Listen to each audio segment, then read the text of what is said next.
ये जो आप पिक्चर देख रहे होंगे, जिसमें कि एक महिला लेटी हुई है यानी ख़त्म हो चुकी है, और एक पुरुष है, शायद उसके साथ कुछ ज़बरदस्ती ज़बरदस्ती काहे की करेगा, मतलब कुछ शायद गलत हरकत करने की कोशिश कर रहा है।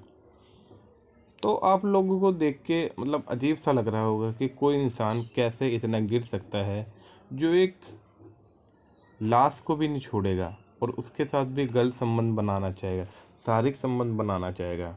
लेकिन क्या आपको पता है कि सुप्रीम कोर्ट ने अभी एक बहुत बड़ा फैसला दिया है। सुप्रीम कोर्ट कह रहा है कि भैया, अगर कोई किसी महिला के साथ जो ख़त्म हो चुकी है, किसी डेड बॉडी के साथ संबंध बनाता है तो वो रेप की कैटेगरी में नहीं है। नेक्रोफिलिया को नहीं माना जा सकता है अपराध। सुप्रीम कोर्ट का है बड़ा फैसला। नेक्रोफिलिया क्या होता है और सुप्रीम कोर्ट ने क्या सच में कहा है कि अगर कोई व्यक्ति डेड बॉडी के साथ संबंध बनाता है तो वो अपराध की कैटेगरी में नहीं है। सब कुछ बताने वाला हूँ। उससे पहले आपसे रिक्वेस्ट रहेगी, अगर चैनल पर नए हो तो प्लीज़ साथ स्टडी पॉइंट को जरूर सब्सक्राइब कीजिए। चलते हैं अपने टॉपिक पे, ज़्यादा देरी ना करते हुए। चर्चा में क्यों आ रखा है? सुप्रीम कोर्ट ने हत्या के बाद शव के साथ यौन संबंध के एक मामले में कर्नाटक हाई कोर्ट के आदेश के बरकरार रखा है। हाई कोर्ट ने शख्स को रेप के आरोप की बरी कर दिया था, लेकिन हत्या की सजा कायम रही। इस मामले में सुप्रीम कोर्ट ने कहा है कि भारतीय दंड संहिता यानी आईपीसी में नेक्रोफिलिया यानी शव के साथ कामुकता को अपराध नहीं माना जा सकता है। नेक्रोफिलिया हम लोग कह देते हैं, जो अगर कोई लाश होती है, बॉडी होती है, उसके साथ अगर हम शारीरिक संबंध बनाते हैं तो उसे हम लोग नेक्रोफिलिया कह देते हैं। दरअसल ये मामला आ रखा था कर्नाटक के एक हाई कोर्ट का, जिसमें एक व्यक्ति ने पहले उस महिला को ख़त्म कर दिया, जान से मार दिया, और उसके बाद उसके साथ रेप करा। तो ये मामला कोर्ट में गया तो कर्नाटक हाई कोर्ट ने ये फैसला दिया कि उसे दोषी पाया उसकी मृत्यु के लिए, यानी उसने जान से मार दिया था तो उसके लिए तो उसे दोषी पाया है, लेकिन उसके बाद उसने जो उस महिला के साथ रेप करा, शारीरिक संबंध बनाए, तो उसको उसने रेप की कैटेगरी में नहीं डाला। उन्होंने कह दिया, हाई कोर्ट ने, कर्नाटक हाई कोर्ट ने कहा कि भैया ये कोई नेक्रोफिलिया जो है ना, वो किसी अपराध की कैटेगरी में नहीं आता है। कर्नाटक हाई कोर्ट के आदेश के खिलाफ फिर याचिका आगे की जाती है, तो सुप्रीम कोर्ट के जस्टिस सुधांशु धूलिया और जस्टिस हंसानुद्दीन अमानुउल्लाह की बेंच कर्नाटक हाई कोर्ट के आदेश के खिलाफ दायर याचिका पर सुनवाई कर रही थी। इस मामले में कर्नाटक सरकार की ओर से एडिशनल एडवोकेट जनरल अमन पवार ने तर्क दिया कि आईपीसी की धारा 350 क्लॉज सी में शरीर संबंध को मृत शरीर की शामिल माना जाना चाहिए। यानी उनके जो एडवोकेट जनरल हो रखे थे, उन्होंने बताया कि भैया आईपीसी की जो धारा 375 क्लॉज सी में शरीर संबंध को मृत शरीर के शामिल माना जाना चाहिए। यानी जैसे मान लो कोई जीवित शरीर के साथ जैसे संबंध बनाए जाते हैं, वैसे ही मृत शरीर के संबंध के साथ भी संबंध बनाए गए हैं, तो उसे भी एक तरीके से रेप की कैटेगरी में माना चाहिए।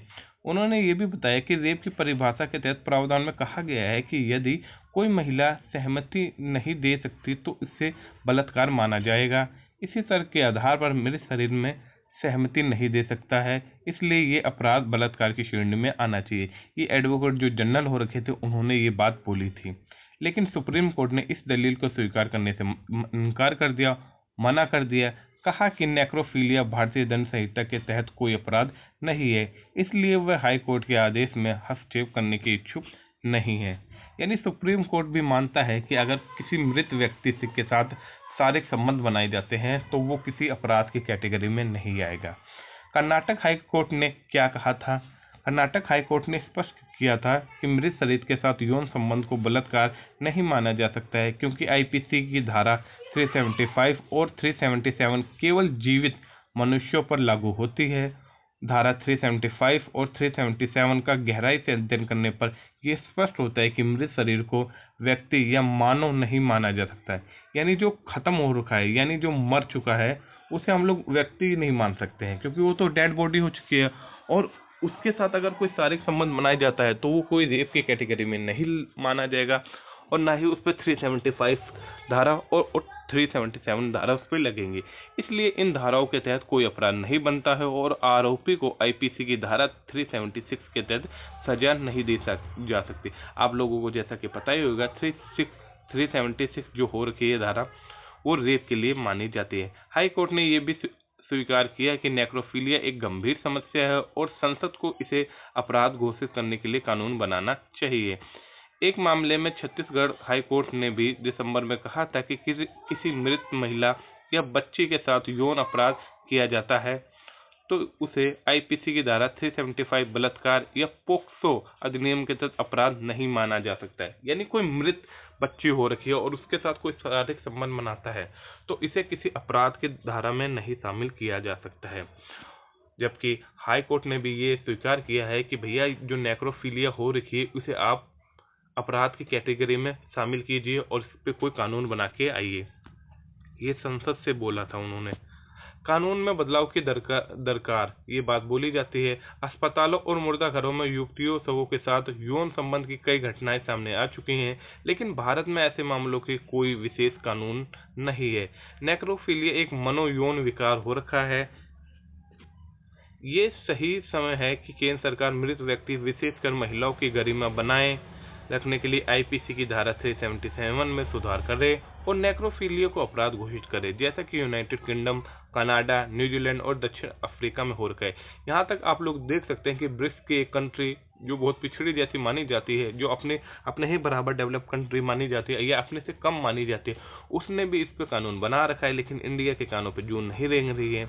ये मामला भारतीय दंड संहिता में संशोधन की आवश्यकता को उजागर करता है ताकि मृत व्यक्ति की गरिमा और अधिकारों की रक्षा की जा सके।